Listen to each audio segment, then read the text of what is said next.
Well fam, here we are, the beta for Concord, PlayStation's latest live service 5v5 hero shooter game that they're selling for 40 bucks and that they hope takes the world by storm. This was the game they announced a while back, but they did a whole gameplay reveal recently where they spent 15 minutes talking about it. They showed a long cinematic trailer, building up characters, all sorts of stuff like that. And while some people have just immediately dismissed it as an Overwatch clone that will be dead on arrival, others have been cautiously optimistic, hoping maybe they're onto something. They did just recently have Helldivers 2, which popped off. Maybe they're gonna be cooking with this game too. So today I decided we would actually try the game ourselves instead of just taking other people's word for it and see what it plays like, which is what we're gonna do here today. So as you can see, when you load in, there are cinematics that play. This is one of the things they're going to be doing weekly, where they'll have new cutscenes to build relationships between players and characters and stuff. And so far what we've seen are two cutscenes, one at the very, very top when you first boot the game, and then this one, which seems to be the weekly cutscene, which you can skip if you want to, if you've already seen it before. Now, I played this for a couple of hours earlier today on stream. Go over to my second channel, Luke Stevens Live, if you are not already subscribed somehow, and there you can watch us play games like this live and in person. It's always a really good time. But with this, I've already seen these cutscenes, and frankly, I just don't find them particularly compelling. It's one of those things where they just assume that you're already invested in the world and characters, so unless you just start with that, you're just kind of left wondering what the hell they're talking about and what's going on. I don't know, it didn't really connect with me. Some of the performances are a little stilted. Specifically, this guy on the far left, who's the generic, Soldier 76 type character. He talks in cursive, and I can barely understand anything he says. Much paid. Now let's establish root glance. No, this is how it's root glance.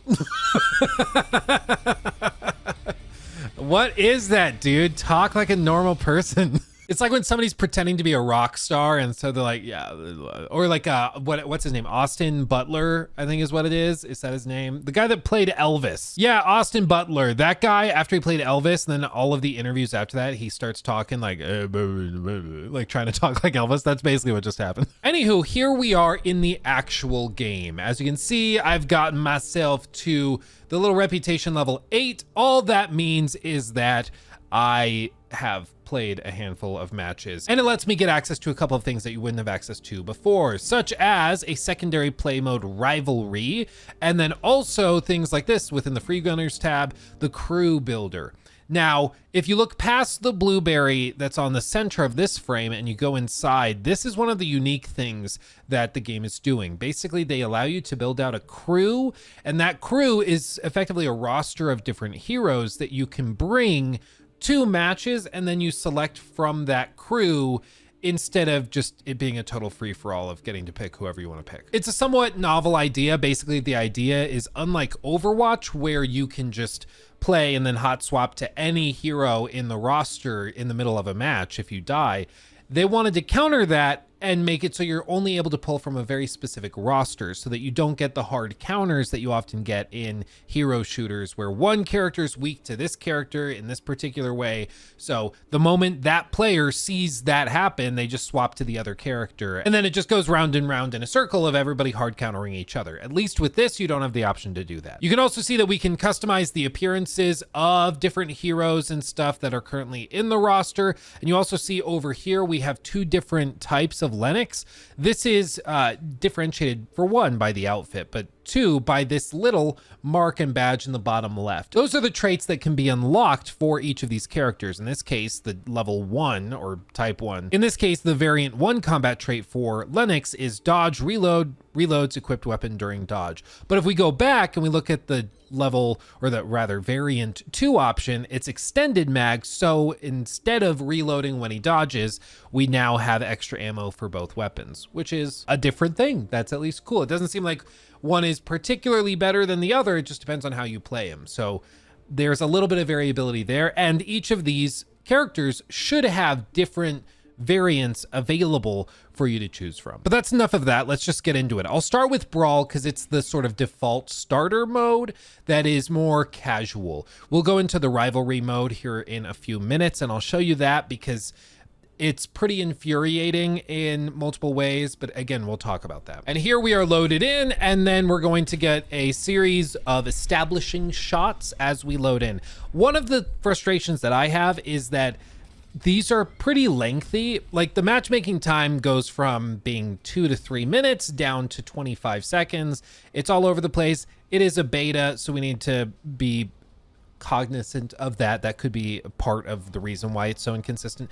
But as you can see, from the moment the match is connected, we all have to sit through this cutscene of the ship landing. You can't skip it. There's no way to do that. You just have to sit through it every single match.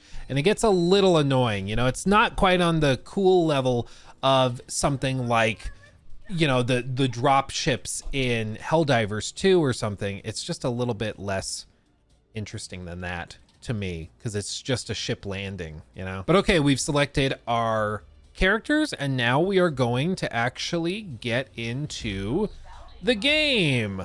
Let's see what we're dealing with. Now, elephant in the room, I think the game actually looks pretty graphically impressive. I like the visual presentation, and I also like the movement. There's cool things you can do, like this ability for her, where you toss a little orb up, warp to it. You'll also see that the TTK is, a good bit longer than you may be used to for games like this. Now, the devs have a history of working at Bungie. They've worked on games like Destiny. They know what they're doing when it comes to building a shooter like this.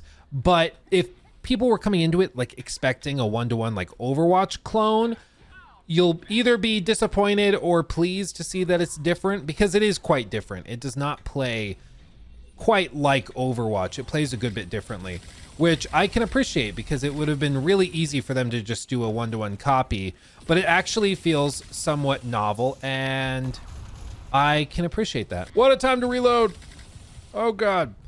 I'm gonna try to get away, throw the orb, snap to it. Booyah, I need health so bad. Okay, a little bit better. Now, like I was saying, one of the things that takes a little bit of time getting used to is the longer TTK. And all that stands for, in case you're not familiar, is time to kill. It basically means that like player health will either be higher or lower, or damage outputs will be altered to make it higher or lower. And it has a pretty significant impact on the feel of the game at the end of the day. Like, because there's times where you feel like, I should have killed that guy. I got the jump on him and everything, but I just didn't get the full wipe because the TTK is too long, you know? They were able to just barely sneak away. Just like that, I probably should have died in that moment, but I got away, and I'm gonna recover, get this health, and get back into it, simply because the TTK is a little bit longer. It rewards better play by focusing on headshots and high damage play, and it also encourages more tactical play, because you can't just sprint in there, kill someone with a couple of shots to the body or something. It requires a little bit more finesse, unlike what I just did. Now, like I said, I've liked this character because she's very agile, and I like her movement. She's a very fast character. She plays very fast-paced, and I just enjoy that style of play. It's how I tend to play games like this. Oh, what a time to reload. There we go. We got the melee though. The tracking on the melee kills is pretty aggressive, I'll tell you what. Oh, that feels bad. That feels real bad. Throw this over there, warp to it. Ooh, yeah. Oh, I warped right into one. Okay. But like I said, I like that character because of the movement. However, if I swap to like a tank, I'll just show you how slow the tank movement is. Like, you saw how fast I was zipping around before. The tanks in this game are like walking underwater. This is him at full walk speed. This is him sprinting. Barely moves at all. I don't like him. I don't like him. I'm bad with him. Now, this guy is the standard like assault character. My favorite thing with him is that he's got this smoke screen. So he can throw this out, it pops it, but I can still see through it using this thermal. So I can still deal damage even after popping the smoke grenade, which leads to some interesting like tactical situations where you can pop the smoke and prep for the push from the other team if you need to, which is always kind of cool when you can shake it up, make it a little bit more dynamic. Oh, we've almost won. There's the blueberry. Oh, what a time. The pistols sort of get the job done sometimes. Honestly, the pistols suck way more than I would have thought. They barely do any damage. You can see like plinking maybe 4 damage a pop off the health bars. Like so 9, 10, 11, like it just depends. They're really not very consistent. And normally you'd hope to like get the enemy down low on health and then swap to the pistol quickly to finish them off, but the pistols are so inconsistent in terms of damage output. I think it just needs a little balancing. Specifically for the sniper character right there, she'll like chest shot somebody with a flick real quickly when she's jumped by somebody, you know, coming in on her nest wherever she's sniping from. And then you'll swap to your pistol to try and wipe somebody with her, but it does so little damage you can't actually do it. So instead you just start beating the crap out of them. And I would just prefer if the pistols were a little bit more effective. But okay, we tried that mode. Now let me show you Rivalry. This is one of the more competitive modes. You have to be level, I think, 6 to unlock it. So you kind of have to prove yourself before they give you access to this mode because it's more competitive, it's more difficult, and there's no respawn or anything. It's much more like your traditional Valorant or CSGO type game mode. And we just match made, and so now we sit through the ship landing sequence again, just waiting for it to happen. You see we need to secure strategic zones, capture the zone and defend it from the rival crew. Okay. Landing. Still landing. Almost landed. Almost there. We're close. There's the ship. Then we land. And then we're gonna select our characters, whatever we wanna do. I'm gonna play my favorite Zippy Zippy. Or actually, you know what? I'm gonna play him. Let's go range. You know what? No, we're shaking up. We'll do this guy. Whatever his name is. Lennox, that's right. I almost forgot. Star-Lord, basically Star-Lord. They do have a character named Starchild though, which is the Drax guy you might recognize from that trailer. So that's a thing. And okay, 3, 2, 1. Now the reason that I have a problem with this game mode is because right now, it could just be a beta thing. It might be a permanent thing. There is no way for the game to fill in empty slots. If you have a player drop or go AFK or whatever, you are just at a loss. You're just screwed. For the rest of the match, they can't fill it in. There's just nothing that can happen. You're just left down until the next match. And that means that everybody ends up leaving very quickly. Oh God. Everybody ends up leaving very, very quickly because they just don't want to deal with it. They're like, oh, no, I'm not putting up with this. I'm out. And earlier on stream, we had this very thing happen where I had one player in our team of 5 drop early on in the match.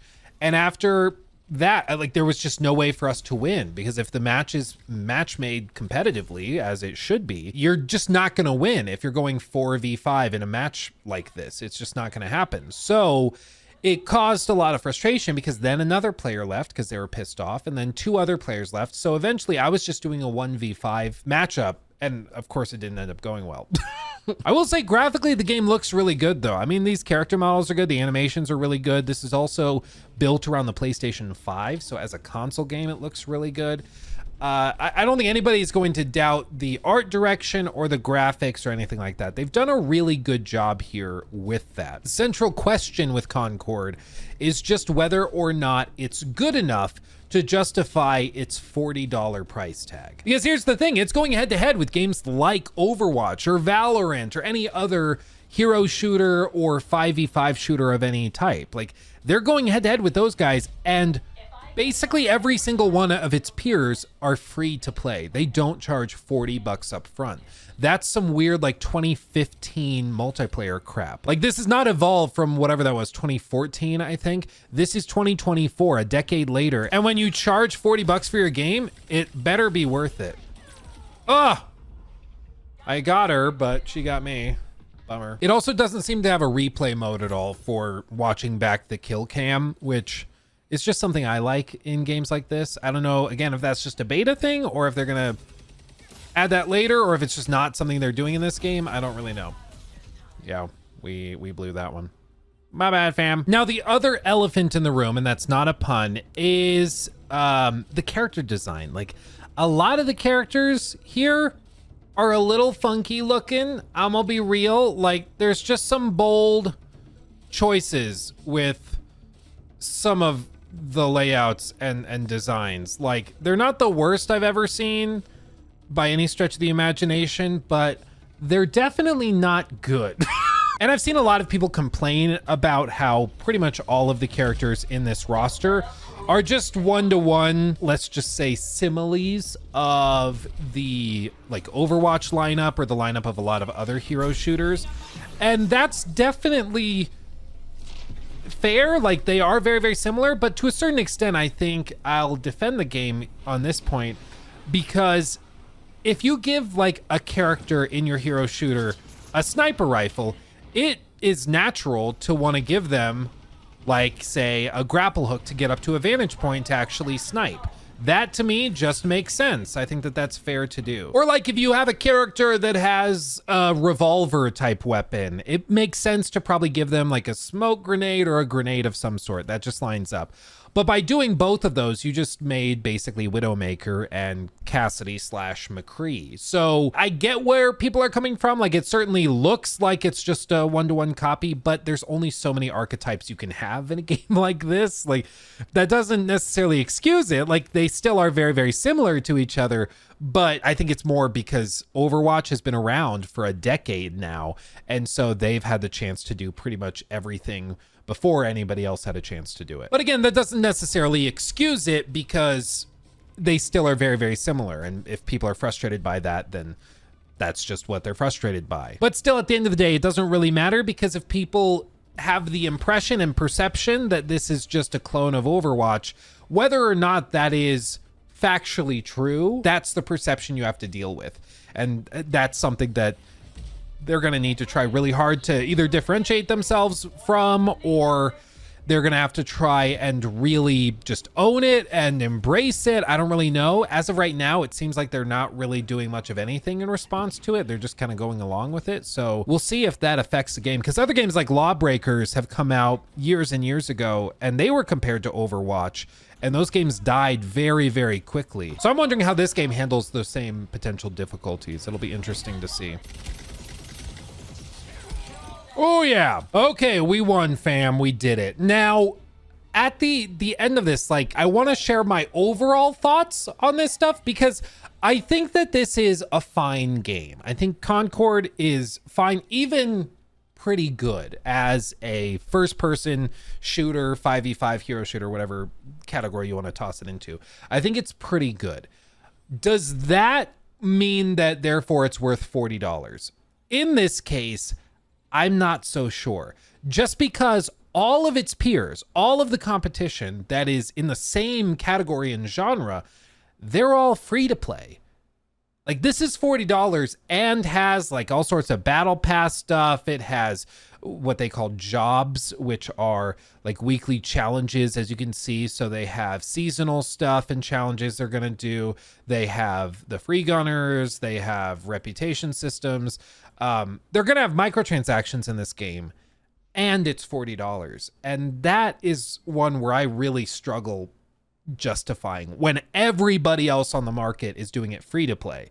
I just don't know how to justify spending $40 and then dealing with all of that stuff when it's not that unique of a game. Naturally, people want to bring up games like Helldivers 2 and point to that as an example of PlayStation charging $40 for an online game that also had microtransactions and stuff within it, and it worked out great for them. But here's the deal. Helldivers was no doubt exceptional, but it was just that. Exception all. It was an exception to the general rule, which is what made it so extraordinary, because it wasn't ordinary. What is ordinary and what is the general rule is that if you're going to go head to head in some genre, in this case, the hero shooter genre, you need to meet those competitors where they're at in terms of value proposition, in terms of gameplay modes, gameplay quality, graphical fidelity, long-term support, all of that stuff, if you want to go head to head and actually stand a chance of long-term success. And in this case, everybody else in this category is free to play. and you can just download it and try it. But for Concord, they're charging $40, and that to me is just, it's pretty bold. Because listen, I haven't had a bad time playing this game. I've actually had a pretty good time today playing it. And I'll probably play it more this afternoon and just see if there's anything else I discover that's of interest to me. But is it so good that I'm going to tell my friends and family to spend $40 on it so we can play over the weekend? Personally, I don't think so. Like, if we're all sitting down tonight to play games, I think we're still booting up Overwatch. I think we're still booting up something else that we've already been playing for months and months that we know, that we're familiar with, instead of spending $40 a pop. Like, the economy is garbage right now. Like, $40 is a good chunk of change. And to just throw that out there hoping that the game ends up being okay is just, it's a big ask. It's a big damn ask. And that's why it's nice that they're doing a series of betas for people to try the game. This right now is the closed, like, whatever premium beta that you get if you're either a PlayStation Plus subscriber or if you pre-ordered whatever version of the game, you get access to this beta. Other than that, there will be a free-to-play like open beta for people next week is my understanding, but that is just about it as far as trying the game and giving it a shot. So I guess to wrap all this up, I feel like Concord is a very competent hero shooter. I'm having a good time with it. It's remarkably polished, runs great on PC, and reportedly console as well. So I'm pretty pleased with it, but this game didn't need to just be good. It needed to be phenomenal to justify being $40 when all of its competitors are significantly less than that. In other words, free. I mean, technically speaking, those other games are so much cheaper, they are undefined because you can't really divide anything by 0 or free. So they're just like undefined in terms of how much cheaper they are. Or rather, you can't divide 0 by any, you get what I mean. It's an attempt at a smart joke that I screwed up, so just ignore me. I'll just be here playing video games like an idiot. Bounce the ball, warp to the ball. Booyah, wasn't that cool? Like, there are some cool things you can do in this game, but are they $40 cool? You know? Oh, I took the ball right in the face. It's like college all over again. What? Not like this. Woo. Warp around. We can't lose. We're totally gonna lose. Just one more kill and they get us. Oh, and it's gonna be me. Of course, go team. You're welcome. You're welcome. So all of this to say, this is not like a dumpster fire or anything. It's not on the level of something like, you know, a Suicide Squad or something like that. It is a solid game. And if it were free to play, I think this would be a resounding, yeah, check it out. It's actually pretty good. The character designs are a little dumb and weird and like try hard in my opinion, but that's fine. Like, a great game can have stupid character designs and still be a great game.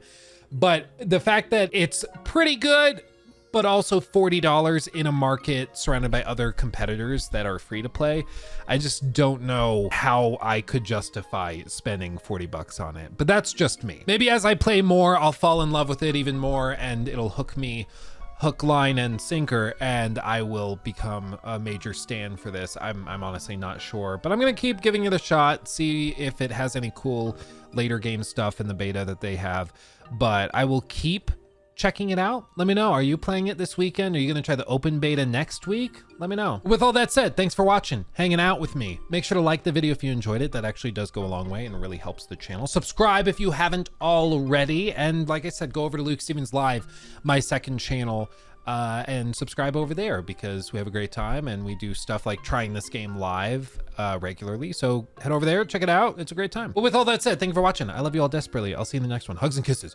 Bye-bye.